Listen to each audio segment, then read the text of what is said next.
मिश्रा, चंबल की चुनौती यानी कि सियासत और सियासत यानी उपचुनाव। मध्य प्रदेश में इस वक्त सभी की नजरें उपचुनाव पर टिकी हुई हैं और बड़ी खबर इस वक्त जो मिल रही है, जहां उपचुनाव में यानी आगामी 27 सीटों पर प्रदेश में जो उपचुनाव होना है, उसमें एक तरफ शिवराज और सिंधिया की ये दोनों की जोड़ी मिलकर तूफानी दौरा करेगी, तूफानी प्रचार करेगी।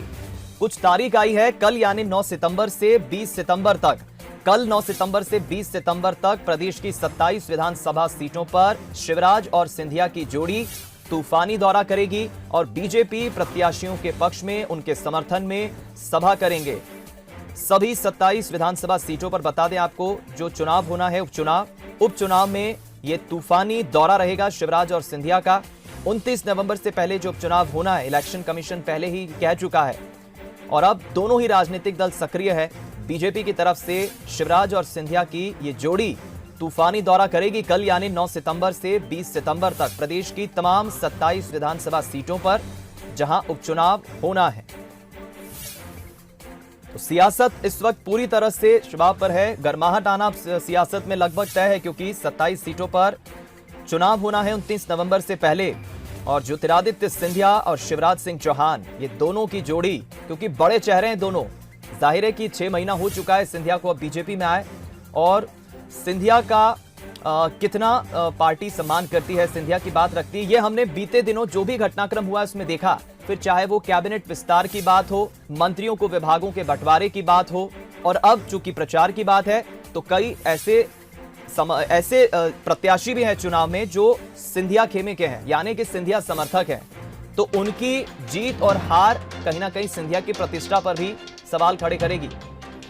तो ये बेहद दिलचस्प रण जो है मध्य प्रदेश में 29 नवंबर से पहले होगा। और अब बीजेपी की तरफ से सभी नेता हालांकि सक्रिय हैं, लेकिन ये तूफानी दौरा शिवराज और सिंधिया का। चलिए हम रुक करेंगे इस खबर पर। ज्यादा बातचीत के लिए हमारे साथ न्यूज हेड शरद द्विवेदी जी फोन लाइन पर इस वक्त जुड़ गए हैं। शरद जी, जाहिर है कि उपचुनाव किसी आम चुनाव से कम नहीं है। सिंधिया और शिवराज का ये तूफानी दौरा और श्रम मंत्री का वो बयान जो पहले वो कह चुके हैं कि ये तो राम लखन की जोड़ी है, इन्हें जिताना है, कैसे देखते हैं आप इस तूफानी दौरे को? देखिए, बीजेपी के अंदर खाने में और ये लगातार महसूस किया जा रहा है कि एक चेहरा जो है वो हमेशा से बहुत इम्पैक्ट रखता है, और बीजेपी के पास अब डबल टीम है। शिवराज जी उनका चमकता चेहरा है ही, लेकिन अब ज्योतिरादित्य सिंधिया भी उनका एक चमकता हुआ चेहरा है।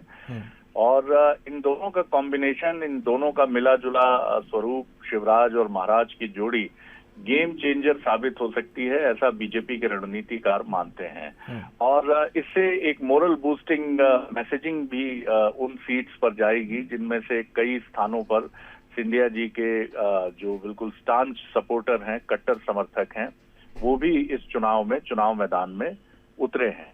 तो इसका दोहरा फायदा होगा कि शिवराज के साथ महाराज होंगे तो दोनों के जो समर्थक हैं उनके भीतर एक ताकत का, एक एनर्जी का और एक पॉजिटिविटी का संचार होगा। इस लिहाज से ये प्लान किया जा रहा है। पहले 9 से 13 तक ही दोनों नेताओं का एक ट्रिप बना था, लेकिन अब माना जा रहा है कि इसको बढ़ाकर 20 सितंबर तक किया जाएगा और इसका विस्तार 27 विधानसभा सीटें जो मध्य प्रदेश की हैं, जिनके लिए उपचुनाव संभावित है अक्टूबर के द्वितीय सप्ताह तक, वहां पर इन दोनों ही नेताओं की एक एनर्जेटिक प्रेजेंस को लेकर रणनीति बन रही है। और बीजेपी काफी उत्साहित है इसको लेकर कि शिवराज और महाराज की ये जोड़ी एक बड़ा परिवर्तन करेगी पार्टी के लिए, और जो वो उम्मीदें लगाकर बैठी है कि बहुत बेहतरीन नतीजे लेकर आएगी। हालांकि ये तो नतीजे बताएंगे, लेकिन शिवराज और महाराज की जोड़ी 9 से 20 सितंबर के बीच में मध्य प्रदेश के 27 विधानसभा सीटों के उपचुनाव के लिए सितारा प्रचारक के तौर पर, प्रमुख प्रचारक के तौर पर नजर आएगी। दीपक, बहुत बहुत धन्यवाद आपका शरद जी, हमसे बातचीत करने के लिए। हमारे साथ न्यूज हेड शरद द्विवेदी जी जुड़े, और देखिए उनका भी मानना है, और जाहिर है कि हम अगर ओवरऑल इस जोड़ी पर नजर डालें, शिवराज और सिंधिया की जोड़ी पर, तो इस जोड़ी पर सबकी नजरें भी हैं, क्योंकि ये जोड़ी हम बात करें तो देखिए दोनों बड़े चेहरे हैं, बड़े नेता हैं पार्टी के, और उनका ये तूफानी दौरा सभी 27 सीटों पर 9 से 20 तारीख तक ये काफी महत्वपूर्ण हो जाता है, ऐसे वक्त जब अब चुनाव काफी नजदीक है। तारीखों का ऐलान जरूर नहीं हुआ है, लेकिन ये लगभग तय माना जा रहा है, अक्टूबर के पहले दूसरे हफ्ते तक ये चुनाव हो सकते हैं।